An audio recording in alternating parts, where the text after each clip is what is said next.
இன்னைக்கு நம்ம பார்க்க போற பழம் வந்து அத்திப்பழம். இத நம்ம ஃபிக்னு சொல்வோம்.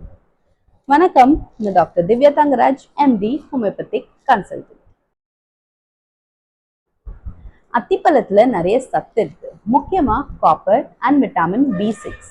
இதுல காப்பர் இருக்கிறதுனால இது நம்ம பாடி மெட்டாபாலிசமை சீரா வைக்கிறதுக்கு உதவி பண்ணுது மற்றும் எனர்ஜி ப்ரொடக்ஷனுக்கும் நல்லது.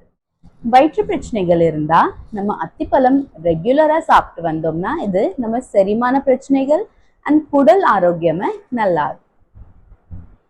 ஃபைபர் இதுல அதிகமா இருக்கிறதுனால இது மலச்சிக்கல் வராம பாக்குது. இது ஒரு ப்ரீபயோட்டிக் மாதிரியும் வேலை பார்க்குது.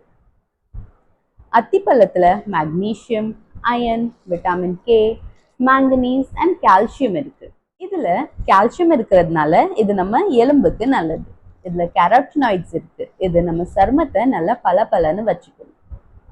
இதுல லூட்டின், ஜியசாந்தின் அண்ட் பீட்டா கேரோட்டினும் இருக்கு. அத்திப்பழத்துல அயன் இருக்கிறதுனால இது நம்ம முடி ஆரோக்கியத்துக்கும் நல்லது. அத்திப்பழத்துல ஜிங்க் அண்ட் மேக்னீசியம் இருக்கிறதுனால இது ஆண்களுக்கு விந்து உற்பத்தி மற்றும் விந்து இயக்கத்துக்கும் நல்லது.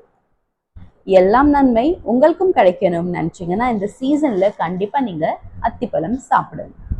அடுத்த வீடியோல சந்திக்கலாம். Choose homeopathy, choose healthy life.